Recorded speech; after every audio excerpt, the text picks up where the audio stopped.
극단적 선택을 한다고 하는 것은 저는 동의를 못해요. 우리 국민을 먹여 살린다고 하는 과언이 아니죠. 먹여 살린다고 해도 과언이 아닌 삼성그룹이 유병철 회장이 누구요? 이건희 회장이 그런 말을 남겼죠. 내가 세 가지를 못한 것이 있다. 거의 다 자기 마음대로 했는데 총수님까지 거의 다 자기 마음대로 했을 거 아니에요. 세 가지를 못했대요. 첫째는 자기 건강이 자기 마음대로 안 되더랍니다. 둘째는 우리 미풍과 미원이 싸웠잖아요. 또 미원을 뛰어넘으려고 삼성에서 미풍을 만들었거든요. 그런데 우리 국민들 머릿속에 조미료 니코로 미풍이라고 미원이라고 딱 못 박혀가지고 미풍이 도무지 미원을 넘을 수 없더랍니다. 그래서 졌대요. 그래서 미풍이 안 되고 미원이 안 되고 마지막 세 번째로 뭐가 안 됐다. 뭐가 안 되냐면 자녀 교육이 안 됐답니다. 자기 마음대로 못하겠대. 하나님은 엘리를 제사장으로 선택했잖아요. 그러니까 엘리 후손들은 태어나면서 자동적으로 제사장 계승을 하게 됐어요. 왕이 계승하듯이 계승하게 되어 있다고요. 금수저죠. 태어나면서 금수저죠. 그러니까 이 금수저를 참 잘 써야 되지 않겠습니까? 그래야 금이 되지 않겠습니까? 그런데 이 제사장 이어받은 아이들은 저희도 제사장이니까 그 제사장 직위를 이용해서 사리사욕, 제사를 가르쳤어요. 그리고 성전에 있는 여자들, 도와주는 여자들하고 놀아놨어요. 그냥 오늘 똑같은 것은 꼭은 아니에요. 꼭은 아니고 비슷하다 하면 말하자면 여전도사 이런 식이에요. 꼭 그건 아닙니다. 그렇게 해서 그 성전에서 봉사하는 여자분들 같이 놀아나고 재물 뽑고 그 다음에 고기도 하나님께 바치기 전에 자기가 먼저 먹고 이런 짓을. 그러니까 하나님 보시기에 나쁜 짓만 골라서 했어. 하나님 화가 났어. 죽여버리겠다고요. 그러면서 그 아이가 그렇게 된 책임, 그 아이들에게도 잘못이라는 거죠. 부모가 가르쳐준 대로 안 하고 이 성경의 율법에 있는 대로 안 하고 사회 관습대로 안 하고 인륜과 도덕대로 안 하니까 그 아들 홈리와 비너스라고 하는 두 아들인데 그 이름도 잘 필요도 없겠고 그만큼이고 이 두 아들이 못된 짓만 골라서 해. 그러니까 책임을 묻겠다는 거예요. 그래서 그 아들에게도 책임을 묻지만 그 아들을 잘못 가르친 부모 엘리 너에게도 책임을 묻겠다 그래요.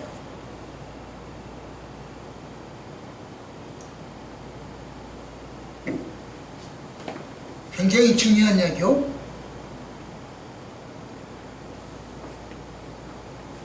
엘리의 아들 홈리와 비누아스가 범죄함으로 문책당하고 책임 징계받는 것은 맞아. 그런데 부모야, 부모까지야 잘못 가르쳤다. 그 책임을 묻는 거야.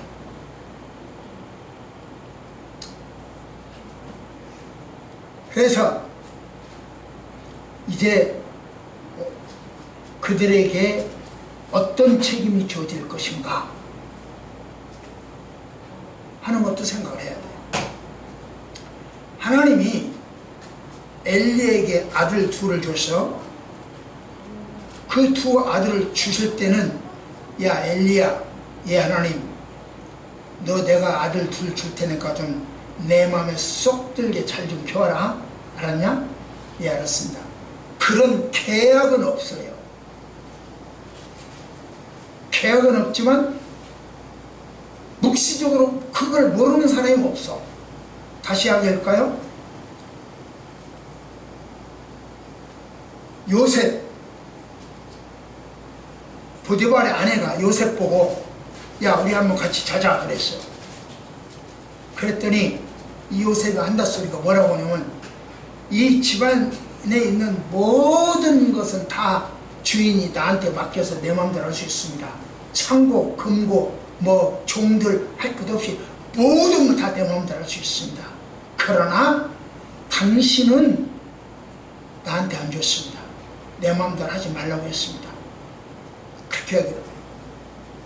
왜냐하면 그분 보디발의 아내이기 때문에, 주인이기 때문에, 상전의 아내이기 때문에 그렇게 하기로 해요. 그러면 그 상전 보디발이라고 하는 사람하고 요셉하고 그런 계약을 한 적이 없어요. 야 요셉아, 예, 내가 너 금고도 주고 창고도 주고 돈도 주고 뭐 종도도 주고 다 줄 테니까 내 아내만 같이 건드리지 마. 알았지? 예 알았습니다. 그렇게 약속해 본 적이 없다니까요. 없어도 요셉은 그렇게 말을 해요. 그건 불문법이야. 다 알아. 근데 오늘 여기도 그런 거예요. 오늘 여기도 하나님이 엘리에게 두 아들을 줄 때는 야 잘 키워라. 알았지? 그런 계약을 한 적이 없어. 그럼에도 불구하고 그 계약은 통해 있어야 돼. 이명원 집사, 안영아 집사한테 휴를 줬어. 야 내가 너희들한테 휴를 줬으니까 잘 키워. 그런 계약을 한 적이 없어. 그렇게 해야 돼. 안 하면 지금 충분하다. 또 나에게 안영아, 안세율을 줬어. 그럼 그렇게 키워야 돼. 안 키우면 나도 지금 문책을 당해. 오늘 그 이야기입니다. 요점이 그러면 엘리 가정 그 계약이 파기되었어. 그러니까 하나님이 요 녀석 봐라, 이걸 어떻게 해야 되겠네 하고 징계를 하려고 그래요. 그 대신 징계를 하려는 마음만 먹고 그 전에는, 징계하기 전에 한 선지자를 보냅니다. 그래서 그러면 안 된다 하고 예고를 합니다. 징계 예고를 해줘요. 좋은 말 낼 때 들어라. 그러면 안 된다. 분명히는 비나스 너들도 듣고 엘리 너도 네 자식들 잘 가르쳐 똑바로 가르쳐. 그렇게 이야기합니다. 그것이 어겨졌을 때 네 아들을 죽여버릴 거야. 죽이면 죽이는 것으로 끝나는 것이 아니라 그 이후에 있던 모든 약속을 다 내가 지키겠다. 그 이야기입니다. 그러니까 교두부요, 시발점이요. 그 아들 홈리와 비나스를 죽임으로 인하여 그 뒤에 따라오는 모든 재앙들, 약속 같은 재앙들, 회개를 촉구하면서 주셨던 그 징계들을 다 주겠다. 차곡차곡 다 주겠다. 쌓이겠다. 이런 이야기입니다. 마치 뭐가 똑같으냐면요, 사울이 엉뚱한 짓 하니까 하나님이 왕위를 뺏어버리잖아요. 그래가지고 다윗에게 주잖아요.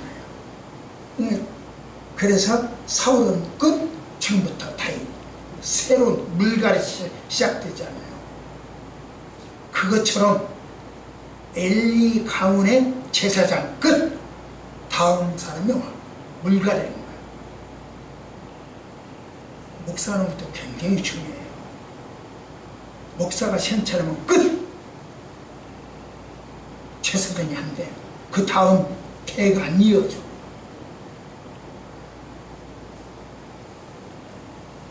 굉장히 중요해요.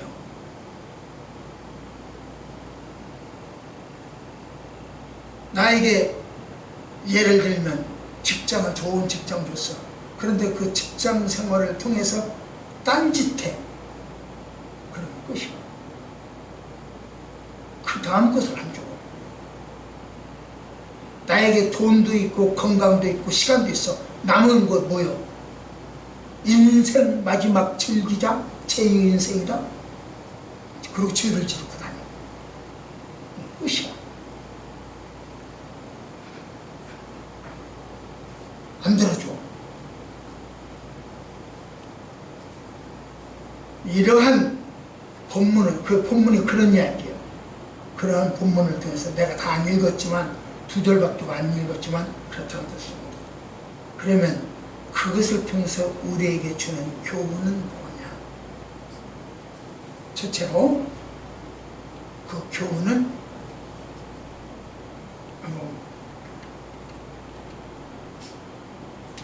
심은 대로 거둔다. 우리 콩 심은 대로 콩나고 밭 심은 대로 밭난다. 이거 그냥 다 아는 평범한 진리잖아.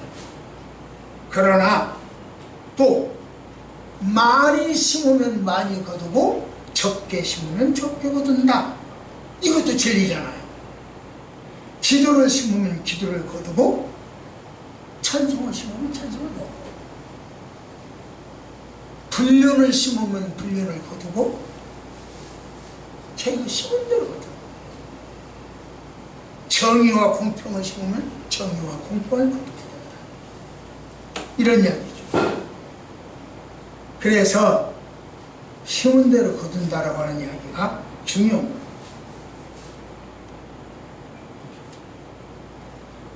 말씀 받습니다. 시작.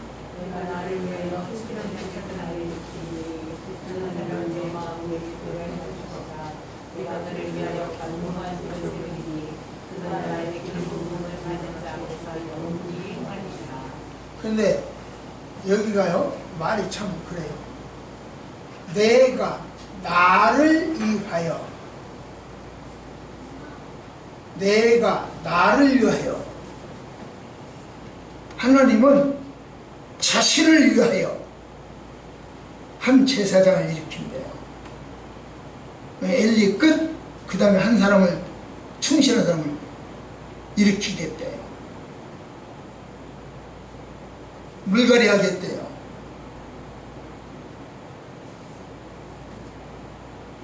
하나님은요, 당신 자신을 위하여 순종하고 섬기는 사람, 그분을 등용해요.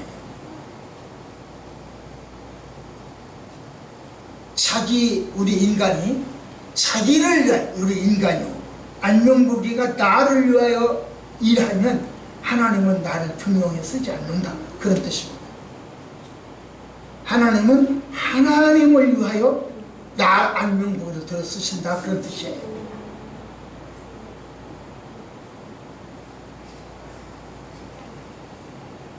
그래서 하나님은 이방인에게도 너는 내 아들이라 그렇게 이야기를 해요.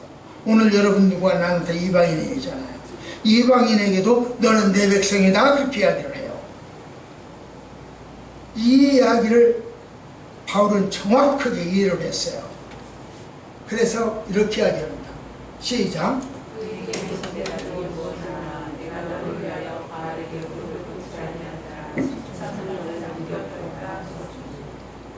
여기도요,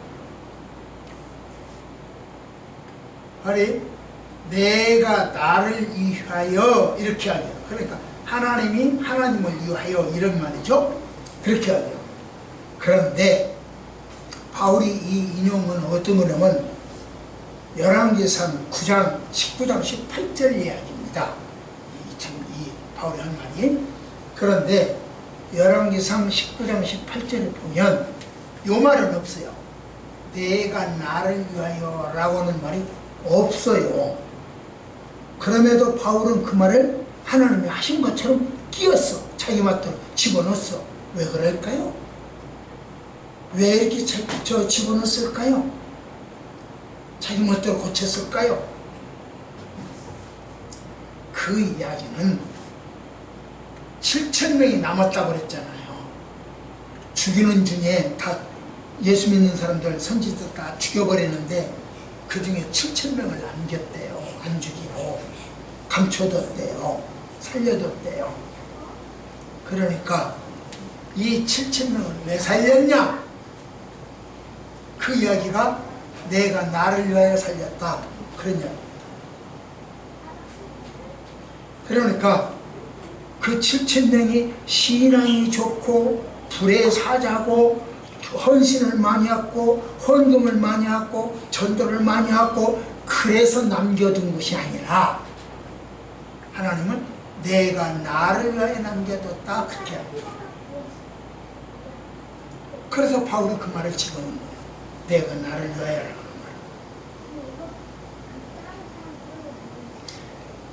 하나님은요 엘리 가문의 제사장 대신 또 다른 가문의 제사장을 세우겠다고 약속하셨죠.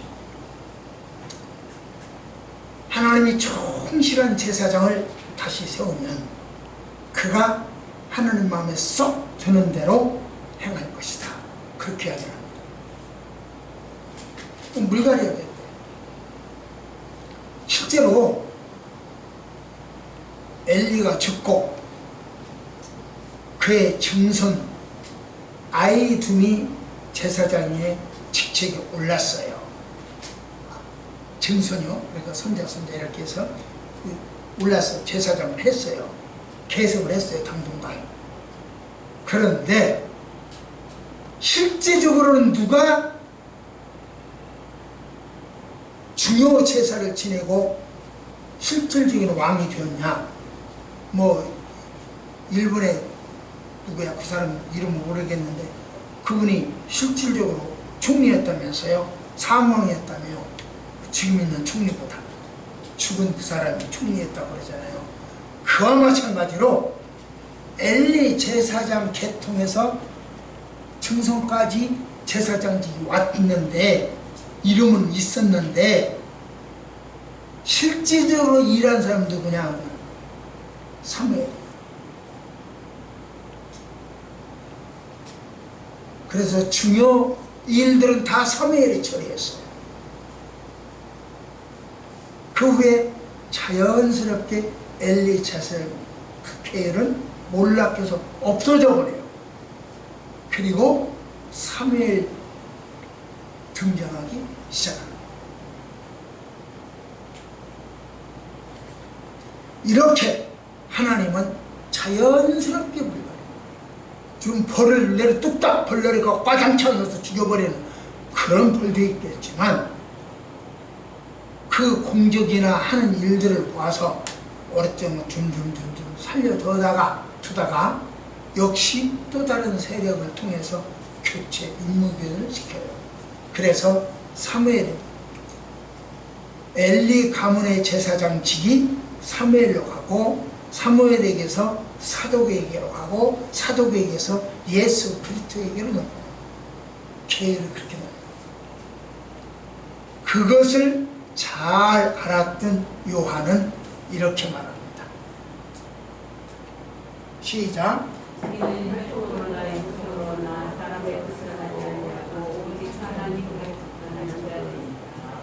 예.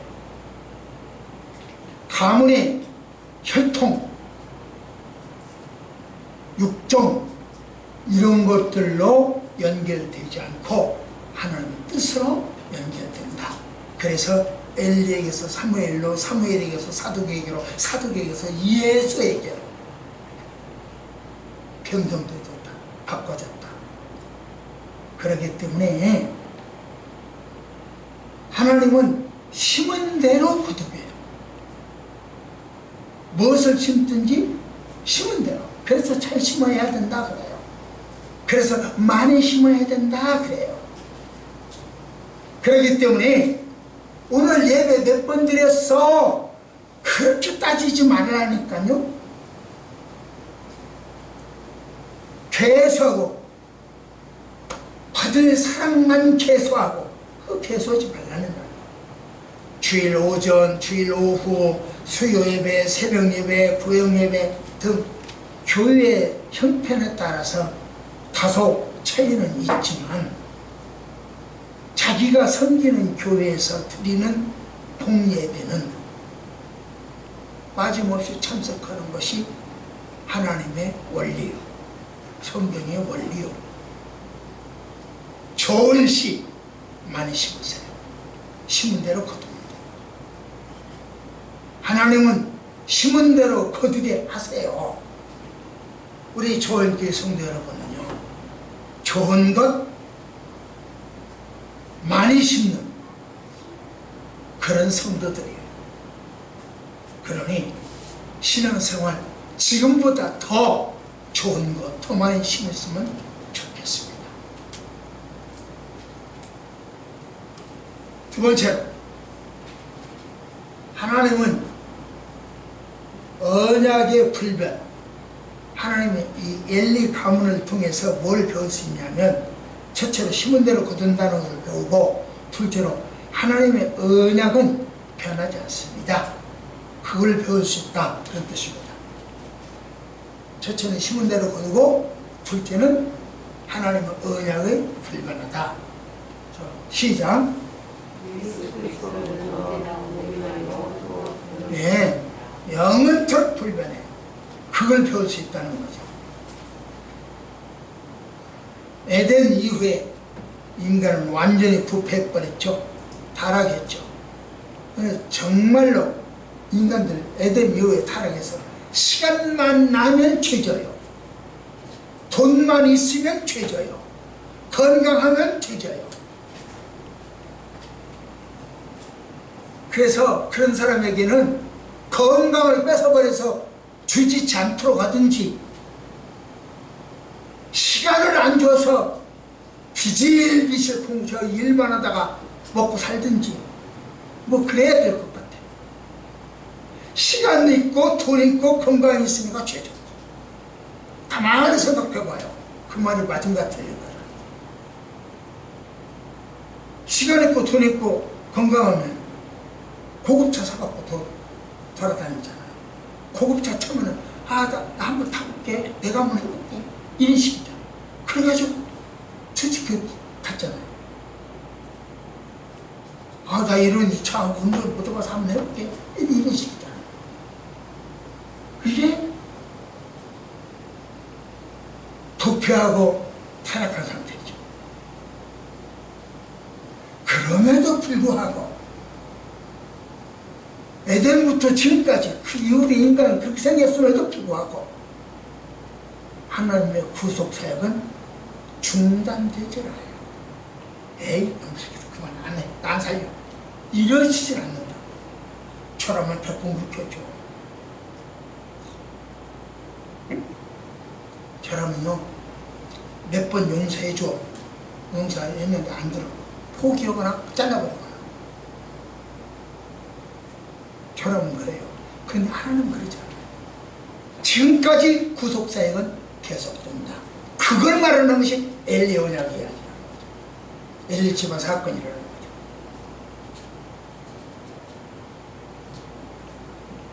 그렇지만 엘리 집안이 고향이니까 하나님은 한쪽에다가 차근 어려서부터 한나 어머니 한나 저기를 아기를 못 낳고 얼마나 힘들게 어렵게 아기를 낳습니까?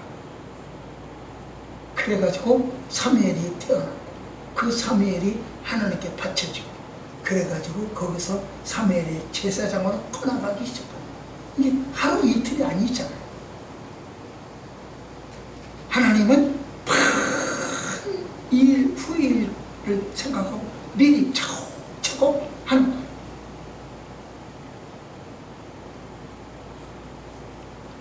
그러면 하나님이 그렇게 변하지 않으니까 차렷하고 가만히 깜짝 안 pis냐?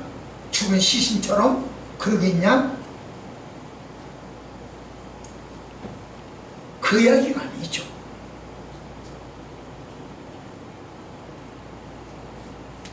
그 이야기 아닌데, 그러면 하나님의 도대체 변하지 않는다는 것은 뭐요? 뭘 변하지 않는다고 하는 거요? 몇 가지 말씀을 드릴게요. 하나님은 존재가 변하지 않아요. 존재. 하나님이 변하지 않는 거 몇 가지 제가 말씀드립니다. 존재가 변하지 않아요. 무슨 뜻이냐고 하면, 우리 모든 피조물은 시작과 끝이 있어요. 인생도 시작과 끝이 있어요. 죄 짓는 것도 살아있을 때 죄 짓지 죽고 나면 죄 안 짓잖아요. 시작과 끝이 있어요. 하지만 하나님의 존재는 영원하다. 그런 이야기입니다. 예를 들게요. 간단히 예를 들게요. 이 물, 여기 있는 컵에 있는 이 물이 증발하면 뭐가 됩니까? 빗방울이 되고, 수증기가 되고, 수증기가 빗방울이 되고, 빗방울이 얼음이 되고 변해요. 그렇지만 질량은 변하지 않아요. 여러 형태와 그 환경에 따라서 변하지만 질량은 변하지 않아요. 그것처럼 우리 하나님도 때로는 징계하시는 하나님으로 변하기도 하고, 때로는 사랑하는 하나님으로 변하기도 하고, 때로는 의사로 변하기도 하고, 때로는 간호사로 변하기도 하지만, 그 존재, 이 물이 이렇게 여러 형태로 변하지만 질량이 변하지 않듯이 이 우리 하나님의 존재는 변하지 않는다. 그 이야기입니다. 둘째로, 하나님은 속성을 불러요. 하나님의 속성. 무슨,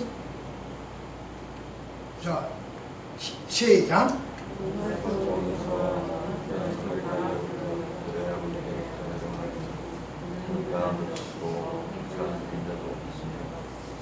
인간은요, 긴장과 충격 이런 것들로 마음이 항상 변하죠. 사고방식이 변하죠.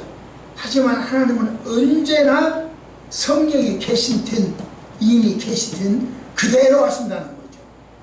영원토록 변함이 없다는 거죠.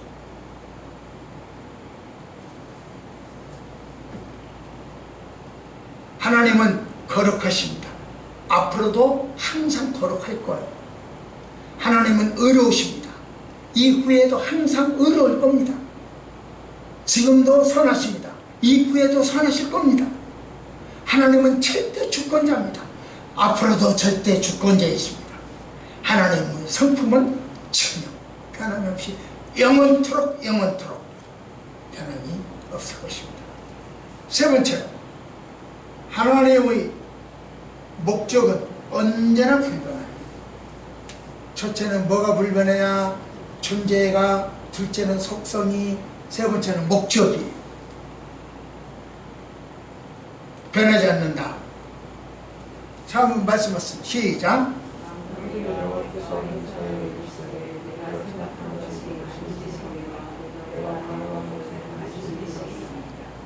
인간은 때에 따라서 이럴까 저럴까 목적이 달라져요.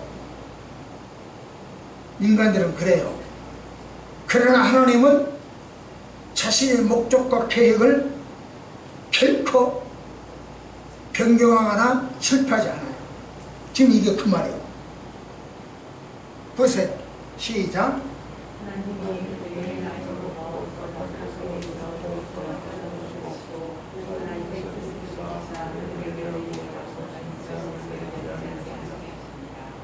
예, 그러면 이상하죠?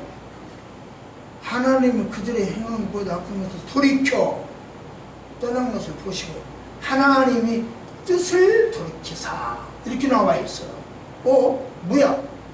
지금까지 하나님은 존재가 불변합니다. 목적이, 속성이 불변합니다. 목적이 불변합니다. 변하지 않습니다. 그러더니 여기 보니까 하나님의 뜻이 바뀌었다. 이렇게 변한 것처럼 이야기가 됐잖아요. 이게 뭐야? 안목사 설교 틀렸네. 요 문제를 해결해야 되겠어. 무슨 말이냐면 여기서 보냐면은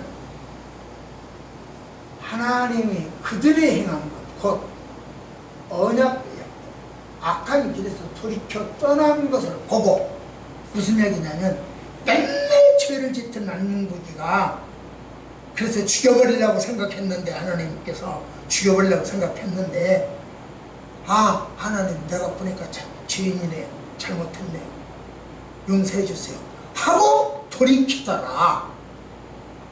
그러니 용서를 해야 되겠어요, 안 해야 되겠어요? 하나님 나 이거 잘못했어요, 용서해 주세요 했으니, 그렇게 방방 뛰고 방방 필고 있으니 용서를 해야 되겠어요, 안 해야 되겠어요? 그러니까 하나님이 돌이키더라. 너 그 안녕복이 죽여버리려고 생각을 했는데 그 녀석이 박박 비는 거 보니, 회개하는 거 보니 차마 죽일 수가 없다. 내 뜻을 돌이키자. 그래서 하나님이 당신의 뜻을 변화시킨다는 거예요. 그러니까 하나님이 스스로 변한 것이 아니라 하나님께서 나를 용서하기 위해서 뜻을 바꾸셨다, 그 이야기예요. 그러나 목적은 언제나 불변한다, 그 이야기죠.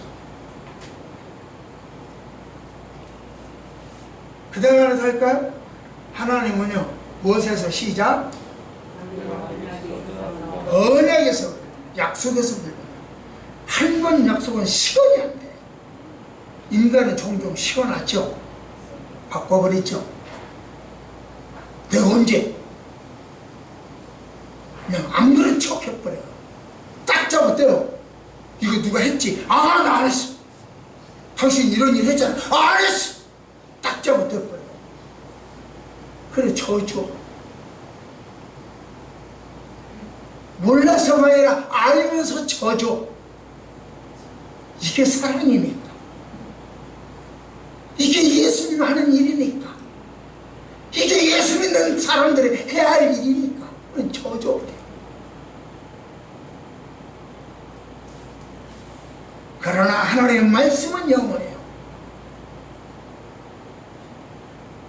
하나님은 자신의 모든 약속을 굳게 지켜요. 어떤 환경도 하나님으로 하여금 변화시킬 수가 없어요. 취소시킬 수 없어요. 하나님의 언약은 불변합니다. 변함이 없습니다.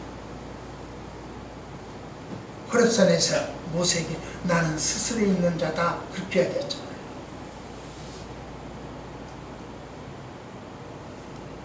이 말은 무슨 말이냐면 나는 스스로 있는 자다, 그 이야기는 너희 조상들에게 한 약속을 그대로 내가 지키는 하나님이다, 그런 뜻이에요. 불변, 변함이 없다. 만일 하나님의 언약이 변한다면 우리 믿음은 헛것이에요. 변한다고 헛것이죠. 왜냐하면 명보가 내가 너 구원했다, 알겠습니다, 감사합니다. 그런데 그 말이 변해버리고 와요. 내가 뭘 믿어요? 믿음이 뭔가 되겠어요. 그래서 믿음이 헛것이다. 사실 하나님 불변성은 이쪽에서 보면 기쁜 일이고 이쪽에서 보면 슬픈 일이에요. 무슨 뜻이냐? 하나님의 자녀들이 보면 불변, 영원히 변하지 않고 구원받으니까 좋은 일이죠. 그러나 이쪽에서 보면 지옥 갈 일이잖아요. 그러니까 하나님의 이 영원성은 두 가지로 양면이 있어요. 우리들도 지금 양면의 길을 가고 있어요. 그런데 어느 쪽을 선택하느냐라고 해서 여러분들의 기도 몫이요, 여러분들의 믿음 몫이요.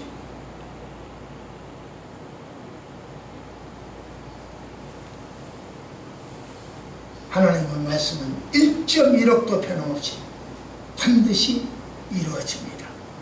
그것이 엘리 가정에서 우리에게 보여주는 교훈입니다. 마지막입니다. 이제 세 번째 시작.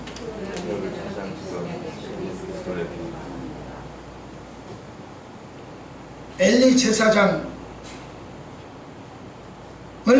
그 가정을 통해서 우리에게 보여주는 것, 구약의 제사장은 신약의 그리스도구나, 그걸 알려줘요. 아까 제가 정리해드렸죠. 사무엘에서 엘리에게서 사무엘로, 그리고 신화가 저 연결되졌다고 해요.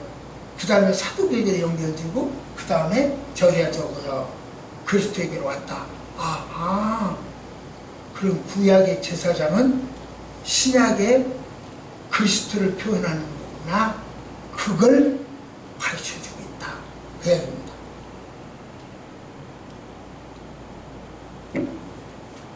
보세요. 시작.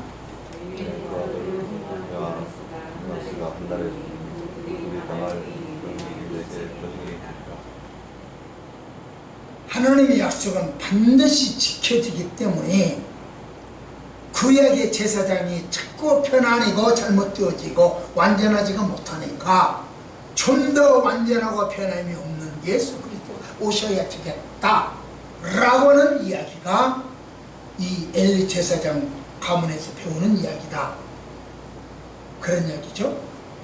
그런데 엘리의 두 아들 홈리와 비느하스가 한날에 전쟁터에서 죽어버려요. 한날 죽어버려요.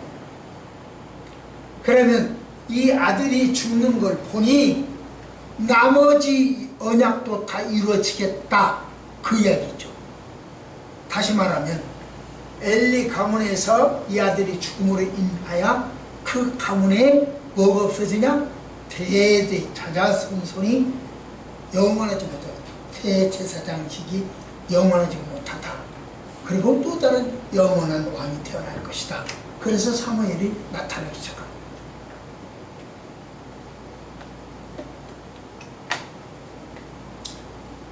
마태복음 24장 25장에 보면은 세상 종말이 나타납니다.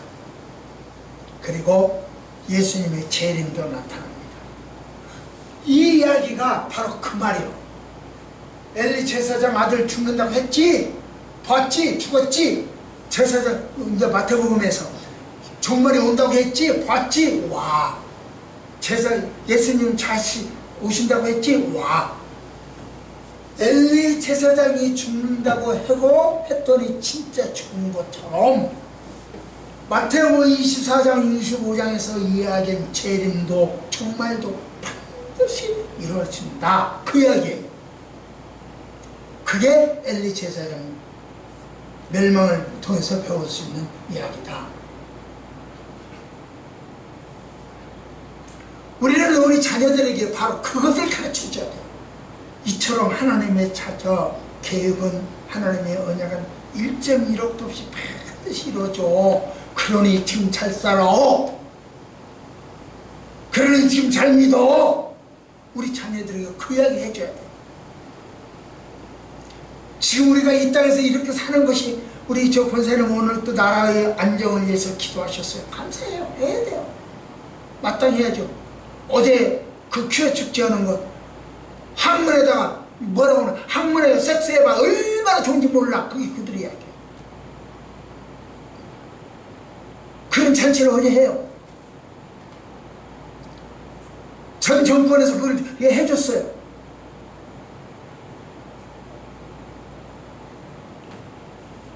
그렇게 살지 말고 잘 살아. 반드시 종말이 와. 반드시 예수님 오셔. 그 이야기. 우리 자녀들이 그걸 가르쳐줘야 돼. 부모는요, 자녀 교육이라면 뭐든지 하지 않는다.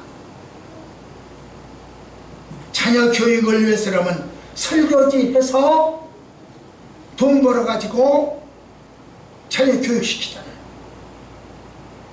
고물상 재활용품 수거를 하고 가사 도움을 하고 무엇을 하든지 해서 자녀 교육을 하잖아요. 저희 집에 오시는 도우미 할머니 지금 8년째 오세요. 휘 태어날 때부터 왔으니까 8년째 오세요. 이분 남편이 학교 선생이에요.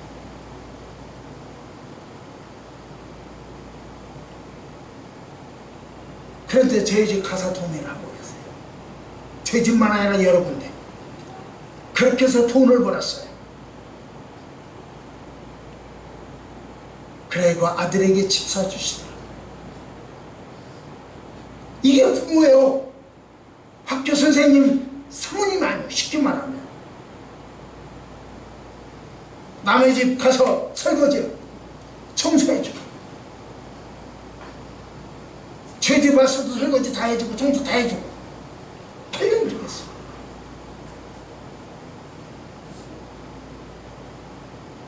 자녀를 위해서라면 무엇이든지 해요. 저는 스스로 묻습니다.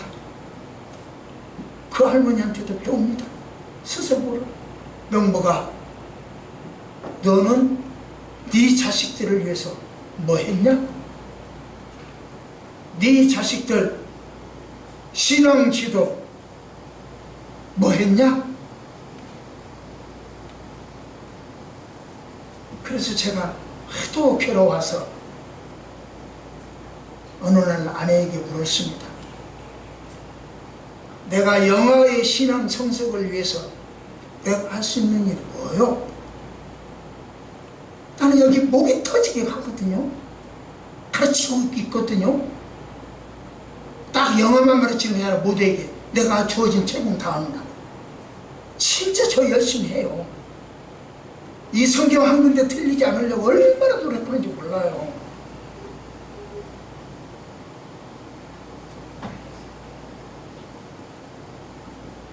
내가 영아의 신앙 성숙을 위해서 할 수 있는 일이 뭐요?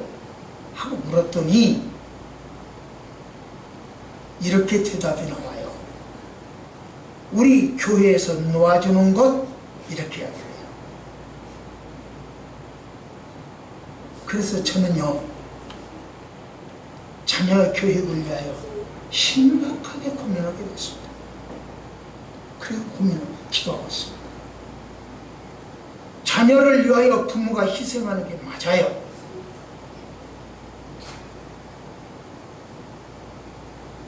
그래서 설거지도 청소도 고물상에 가서 일도 주유소도 합니다. 그렇다면 나는 자녀를 위해서 무엇을 해야 돼요? 교회를 포기해야 돼요. 목회를 포기해야 돼요. 놓아줘야 된다고 하니까. 이것이 최선입니까? 고민을 하는 거예요.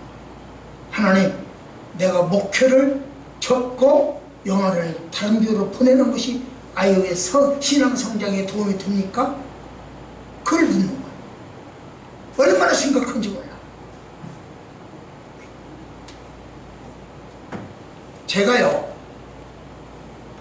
꼭 써야 할 것이 있어요. 아주 중요한 것이 있어요. 남들 몰라요. 그런데 없어져 버렸어. 남들이 알아서도 안 되고 몰랐고 모르고 있고 근데 그것이 없어졌어.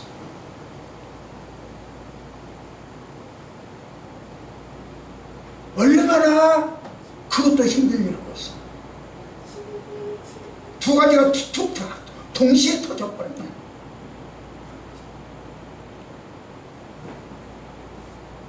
그런데요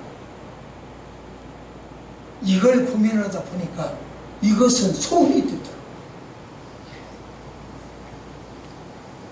꼭 있어야 하는 것.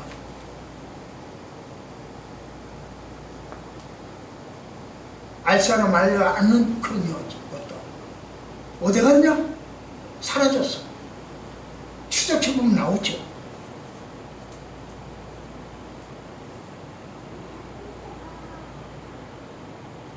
내가 자녀 교육을 위해서 무엇을 해야 할지 심각하게 고민하고 있습니다. 오늘도 그것 때문에 몸부림칩니다. 결론입니다. 하나님은 엘리 가정 멸문을 통해서 심은 대로 거두게 하는 하나님. 변하지 않는, 변치 않는 하나님. 제사장은 그리스도의 예표라고 하는 것을 알게 해 주셨습니다. 우리 자녀들에게 이것을 가르칩시다. 우리와 우리 후손은 물론 멀리 네팔에까지 이 소식을 전해야 합니다. 기도하십시다. 하나님 아버지, 내가 교회를 위해서 할 수 있는 일이 무엇이고, 내가 가정을 위해서 할 수 있는 일이 무엇이고, 내가 국가와 민족을 위해서 할 수 있는 일이 무엇이고, 내가 하나님을 위하여 할 수 있는 일이 무엇인가.